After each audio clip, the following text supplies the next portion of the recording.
एक बार एक वैज्ञानिक ने एक टिड्डे तो पकड़ रहा और उसे अपनी आवाज पर छलांग लगाना सिखाया। वैज्ञानिक टिड्डे से कहता, कूदो। टिड्डा उसकी आवाज सुनते ही जोर से छलांग लगा देता। अब वह वैज्ञानिक था तो प्रयोग करना बनता ही था। उन्होंने टिड्डे की छलांग पर प्रयोग किया। वैज्ञानिक ने उसकी एक टांग तोड़ डैच दी और फिर बोला, कूदो। अब टिड्डे की छलांग की दूरी कम हो गई। वैज्ञानिक ने उसकी दूसरी टांग तोड़ा दी और फिर बोला, कूदो। टिड्डे की छलांग और कम हो गई। अब तोड़ ढी गई। उसकी तीसरी टांग फिर छलांग की दूरी और कम हो गई। एक एक करके बेचारे टिड्डे की सारी टांगें तोड़ा दी गई। अब आखिरी टांग टूटने पर जब उससे कहा गया कूदो तो वह हिल भी नहीं पाया।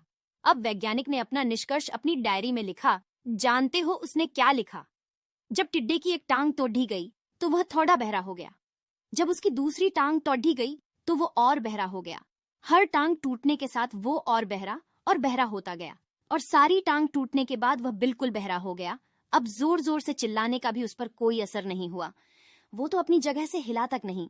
छलांग लगाना तो दूर की बात थी। पार्ट 2।